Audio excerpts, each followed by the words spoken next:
സുഹൃത്തുക്കളെ, നമുക്കറിയാമല്ലോ കേരളത്തിൽ പ്രധാനമായും രണ്ട് കമ്മ്യൂണിസ്റ്റ് പാർട്ടികളാണ് ഉള്ളത്. അതിലൊന്ന് CPM, രണ്ട് CPI. അതിൽ CPM ആണ് നിർണായകമായിട്ടുള്ള സ്വാധീനമുള്ള കമ്മ്യൂണിസ്റ്റ് പാർട്ടി എന്നുള്ള കാര്യത്തിൽ ആർക്കും യാതൊരു തർക്കമില്ല. ഏത് തൂണിലും തുരുമ്പിലുമുള്ള പാർട്ടിയാണ് CPM. CPM-ന് ഇപ്പോൾ എന്തോ 66 MLA-മാരും CPM-നുണ്ട്. അവരുമായി താരതമ്യം ചെയ്യുമ്പോൾ ഏറ്റവും ദുർബലമായിട്ടുള്ളൊരു പാർട്ടിയാണ് CPI എന്നുള്ള കാര്യത്തിൽ നമുക്കറിയാം. ഏതാനും ലക്ഷം വോട്ടുകൾ മാത്രമാണ് അവർക്കുള്ളത് എന്നാണ് പറയപ്പെടുന്നത്. എത്രയാണെന്നുള്ളത് എനിക്ക് ഓർമ്മയില്ല.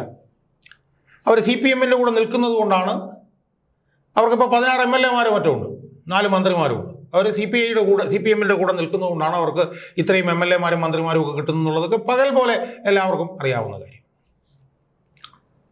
പക്ഷേ ആ പാർട്ടി ചെറിയൊരു പാർട്ടി ആയിരുന്നുവെങ്കിലും പ്രത്യയശാസ്ത്രപരമായും രാഷ്ട്രീയപരമായും ഔന്നത്യം പുലർത്തുന്ന ഒരു പാർട്ടിയാണത് എന്നുള്ള ഒരു കാഴ്ചപ്പാട് പതിറ്റാണ്ടുകളായി കേരളത്തിലുണ്ട്. അത് CPI-യുടെ പഴയകാല നേതാക്കന്മാർ മുതൽ CH ചിദംബരം മുതൽ MN ഗോവിന്ദൻ നായർ മുതൽ ഒരുപാട് പേരുണ്ട്.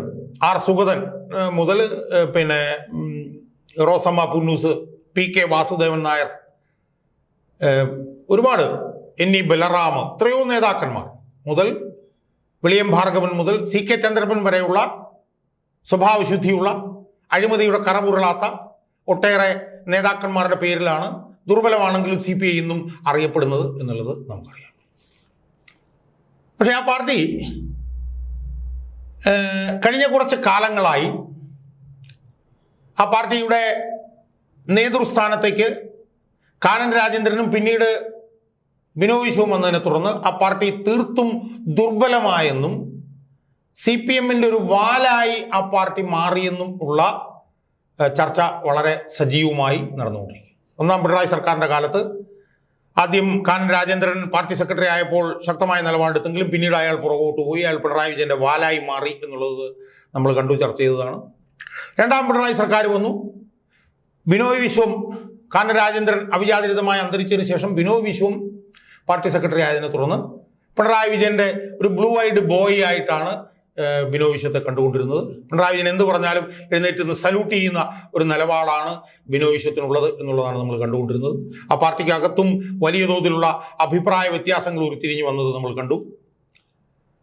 പിന്നെ K ഇസ്മായിലിനെ പോലെ ഒരു തലമുതിർന്ന നേതാവിനെ ആ പാർട്ടിയിൽ നിന്ന് സസ്പെൻഡ് ചെയ്യുന്നതിലേക്ക് കാര്യങ്ങൾ എത്തിച്ചിരുന്നത് നമ്മൾ കണ്ടു. മുതിർന്ന നേതാക്കന്മാർക്കൊക്കെ ഈ ബിനോയ് വിശ്വത്തിന്റെ പ്രവർത്തന ശൈലിയോട് പിന്നെ അഭിപ്രായ വ്യത്യാസമുള്ളത് നമ്മൾ കണ്ടു. അവരുടെ പേരുകളൊന്നും ഞാൻ എടുത്തു പറയുന്നില്ല. ഇപ്പം ഈ അടുത്ത കാലത്ത് ഏതാണ്ട് 1-2 ആഴ്ചയ്ക്ക് മുമ്പ് കൊല്ലത്ത് നിന്ന് 10-100 പേര് പാർട്ടി വിട്ടുപോകുന്നു. തിരുവനന്തപുരത്ത് നിന്ന് 100-ലധികം ആളുകൾ പാർട്ടി വിട്ടുപോകുന്നു. എറണാകുളത്ത് ആ പാർട്ടിയിൽ വലിയ തോതിലുള്ള അഭിപ്രായ വ്യത്യാസം. പാലക്കാട് ആ പാർട്ടിയിലുള്ള വലിയ അഭിപ്രായ വ്യത്യാസം. ആ പാർട്ടിയുടെ പട്ടാമ്പി MLA പോലും അവരുടെ പാർട്ടി കമ്മിറ്റികളിൽ നിന്ന് പുറത്താക്കുന്ന നിലയിലൊക്കെ തന്നെ സംഘടനാപരമായും രാഷ്ട്രീയമായും ആ പാർട്ടി ഏതാണ്ട് തകർന്നടിഞ്ഞുകൊണ്ട് നിൽക്കുന്ന ഒരു സാഹചര്യമായിരുന്നു കേരളത്തിൽ ഉണ്ടായിരുന്നത്. CPM-ൻ്റെ ഒരു നിഴൽ, CPM എന്ത് പറയുന്നു അത് എഴുന്നേറ്റ് നിന്ന് സല്യൂട്ട് അടിച്ചുകൊണ്ട് ശരി എന്ന് പറയുന്ന ഒരു പാർട്ടി എന്നുള്ള നിലയിൽ ആ പാർട്ടി ഏതാണ്ട് തീർന്നുകൊണ്ടിരിക്കുന്നു എന്നുള്ള ഒരു തോന്നൽ വന്ന സമയത്താണ് PM ശ്രീ പദ്ധതി എന്ന് പറഞ്ഞിട്ടുള്ള PM ശ്രീ എന്ന് പറഞ്ഞ ഈ പദ്ധതിയിൽ ഒപ്പിടുന്നതുമായി ബന്ധപ്പെട്ടുള്ള വിവാദം ഉരുത്തിരിഞ്ഞു വന്നത്. സുഹൃത്തുക്കളെ, ആ പദ്ധതിയുമായി ബന്ധപ്പെട്ടുകൊണ്ട് CPI എടുത്തിട്ടുള്ള നിലപാട്, CPI എടുത്തിട്ടുള്ള സമീപനം ആ പാർട്ടിക്ക് വലിയൊരു ജീവവായു നൽകി എന്ന് പറയുന്നതിൽ എനിക്ക് യാതൊരു മടിയുമില്ല. ബിനോയ് വിശ്വത്തിന്റെ നേതൃത്വത്തിൽ തകർന്നടിഞ്ഞുകൊണ്ടിരുന്ന പാർട്ടിക്ക് വലിയൊരു ഉത്തേജകമായി ഈ PM ശ്രീ പദ്ധതി മാറി എന്നുള്ളത് ഒരു വസ്തുത തന്നെയാണ്. ചെറിയൊരു പാർട്ടി, സ്വാധീനം കുറഞ്ഞ പാർട്ടി, പക്ഷേ പ്രത്യയശാസ്ത്രപരമായും രാഷ്ട്രീയമായും CPM-നേക്കാൾ വിശ്വാസയോഗ്യതയുള്ള ഒരു പാർട്ടിയായി ഈ PM ശ്രീ പദ്ധതിയിൽ CPI എടുത്ത നിലപാട് അവരെ എത്തിച്ചിരിക്കുന്നു. നമ്മൾ ഒരിക്കലും നമുക്ക് കാണാതിരിക്കാൻ കഴിയില്ല.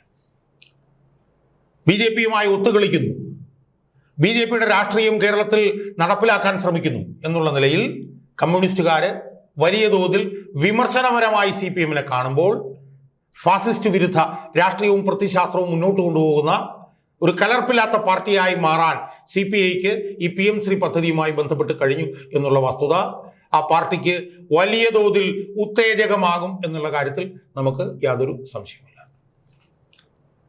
ഇപ്പൊ PM ശ്രീ പദ്ധതിയുമായി ബന്ധപ്പെട്ടുകൊണ്ട് CPM പറയുന്ന ഒരു കാരണത്തിനും ഒരു ന്യായവുമില്ല. ഫണ്ടിന് വേണ്ടിയാണെന്ന് പറയുന്നു. ഫണ്ടെന്ന് പറഞ്ഞാൽ ഏതാണ്ട് 10, 400, 500 കോടി രൂപ മറ്റേ ഫണ്ട് ഇനി കിട്ടാനുള്ള 3 വർഷം കഴിഞ്ഞു, ഇനി 2 വർഷമേ ഉള്ളൂ. അപ്പോൾ ഫണ്ടിന് വേണ്ടി BJPയുടെയും RSSന്റെയും രാഷ്ട്രീയവും പ്രത്യയശാസ്ത്രവും ഒളിച്ചു കിടത്തുന്ന ഒരു പദ്ധതിയിൽ ഒപ്പിടുന്ന BJPയുടെ രാഷ്ട്രീയം കേരളത്തിൽ വളരാൻ അവസരമൊരുക്കുന്ന ഒരു കമ്മ്യൂണിസ്റ്റ് പാർട്ടി ആയിട്ടാണ് ഇന്ന് പാർട്ടി അണികൾ CPMനെ കണ്ടുകൊണ്ടിരിക്കുന്നത്. പിണറായി വിജയന്റെ വ്യക്തി താല്പര്യങ്ങൾക്കും കുടുംബ താല്പര്യങ്ങൾക്കും അനുസൃതമായി പാർട്ടിയുടെ രാഷ്ട്രീയവും പ്രത്യയശാസ്ത്രവും പണയപ്പെടുത്തി എന്നുള്ള തോന്നൽ CPMന്റെ അടിത്തറയിലുള്ള പാർട്ടി അണികൾക്കെല്ലാം വ്യാപകമായി ഇപ്പോൾ വന്നുകൊണ്ടിരിക്കുന്നു.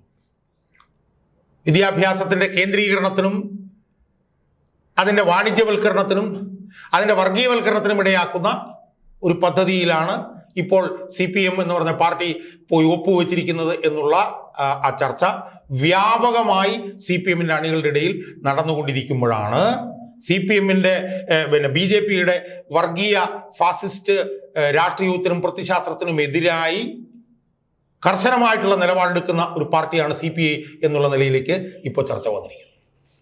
എനിക്ക് CPIക്കാരോട് CPI നേതാക്കന്മാരോട് പറയാനുള്ളത്, ഇത് വലിയൊരു വജ്രായുധമാണ് എന്ന് നിങ്ങൾ കാണണം.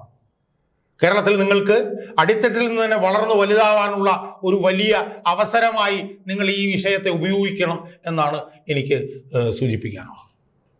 യഥാർത്ഥ കമ്മ്യൂണിസ്റ്റ് പാർട്ടി നിങ്ങളാണ് എന്ന് കമ്മ്യൂണിസ്റ്റുകാർക്കും പൊതുജനങ്ങൾക്കും ഇടയിൽ സന്ദേശം കൊടുക്കാൻ ഈ PM ശ്രീ പദ്ധതിയുമായി ബന്ധപ്പെട്ടുകൊണ്ട് CPI എടുത്തിട്ടുള്ള സമീപനം സഹായിച്ചിട്ടുണ്ട് എന്നുള്ളത് CPIയുടെ നേതാക്കന്മാർ തിരിച്ചറിയണം.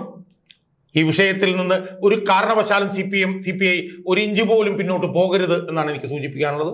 അതിന്റെ സൂചനകളാണ് P പ്രസാദിന്റെയും ബിനോയ് വിശ്വത്തിന്റെയും ഒക്കെ തന്നെ സംസാരങ്ങളിലൂടെ ഇപ്പോൾ വന്നുകൊണ്ടിരിക്കും. വളരെ ചാരിതാർത്ഥ്യജനകമാണ്. CPIയുടെ ദേശീയ ജനറൽ സെക്രട്ടറി D രാജയുടെ ശക്തമായിട്ടുള്ള നിലപാടിൽ നിന്നും അതൊക്കെ തന്നെയാണ് നമുക്ക് മനസ്സിലാക്കാൻ. അതുകൊണ്ട് ഞാൻ കൂടുതൽ ദീർഘിപ്പിക്കുന്നില്ല. CPIക്ക് ഇതൊരു വലിയ വജ്രായുധമാണ് അവർക്ക് വീണ് കിട്ടിയിരിക്കുന്നത്.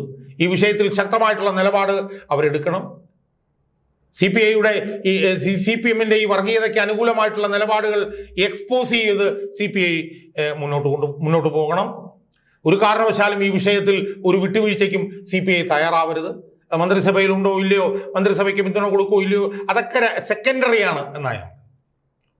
അതല്ല പ്രധാനപ്പെട്ട പ്രശ്നം CPIയുടെ രാഷ്ട്രീയവും പ്രത്യയശാസ്ത്രവും അവർക്ക് ഉയർത്തിപ്പിടിക്കാൻ കഴിയുന്നുണ്ടോ എന്നുള്ളതാണ്. CPIയുടെ വർഗീയ വിരുദ്ധ രാഷ്ട്രീയത്വവും പ്രത്യയശാസ്ത്രവും ഈ വിഷയത്തിലൂടെ അവർ വാനോളം ഉയർത്തിപ്പിടിച്ചു എന്നാണ് കമ്മ്യൂണിസ്റ്റുകാര്, CPMകാരായിട്ടുള്ള കമ്മ്യൂണിസ്റ്റുകാരും പൊതുജനങ്ങളും വിശ്വസിക്കുന്നത് എന്ന് അവർ മനസ്സിലാക്കണം. അതുകൊണ്ട് ഈ വിഷയത്തിൽ ശക്തമായ നിലപാടെടുത്ത് അവർ മുന്നോട്ട് പോയാൽ CPMന്റെ അടിത്തറയിൽ നിന്ന് തന്നെ വലിയ വിള്ളൽ ഉണ്ടാകുമെന്നും ആ വലിയ വിള്ളൽ CPI എന്ന് പറഞ്ഞ ഈ പാർട്ടിയുടെ അടിത്തറയുടെ വർധനയിലേക്ക് അത് ട്രാൻസ്ലേറ്റ് ചെയ്യുമെന്നും മനസ്സിലാക്കണം CPIയുടെ നേതാക്കന്മാർ എന്നാണ് എനിക്ക് സൂചിപ്പിക്കാനുള്ളത്. എന്തായാലും ദേശീയ തലത്തിൽ D രാജയും ഈ പ്രകാശ് ബാബുവും ഒക്കെ ശക്തമായിട്ടുള്ള നേതൃത്വമാണ് കൊടുക്കുന്നത്. അതിനോടൊപ്പം നിന്നുകൊണ്ട് ഈ പിണറായി അനുകൂല നിലപാടിൽ നിന്ന് മൊത്തം മാറിക്കൊണ്ട് ബിനോയ് വിശ്വവും ഈ CPIയുടെ ഈ രാഷ്ട്രീയവും ഈ വർഗീയ വിരുദ്ധ രാഷ്ട്രീയവും പ്രത്യയശാസ്ത്രവും മുന്നോട്ട് കൊണ്ടുപോകുന്ന സമീപനവുമായി മുന്നോട്ട് പോയാൽ CPI എന്ന് പറഞ്ഞ പാർട്ടിക്ക് സമീപ ഭാവിയിൽ കേരളത്തിൽ ഒരു യഥാർത്ഥ കമ്മ്യൂണിസ്റ്റ് പാർട്ടി എന്നുള്ള നിലയിൽ വലിയ വളർച്ചയ്ക്കുള്ള സാധ്യതയുണ്ട്. ആ സാധ്യത പരമാവധി വിനിയോഗിക്കുന്ന നിലയിലായിരിക്കണം ഈ PM ശ്രീ പദ്ധതിയുമായി ബന്ധപ്പെട്ടുകൊണ്ട് CPI ഇപ്പോൾ എടുത്തിട്ടുള്ള സമീപനങ്ങൾ മുന്നോട്ട് കൊണ്ടുപോകേണ്ടത് എന്നാണ് എനിക്ക് സൂചിപ്പിക്കാനുള്ളത്.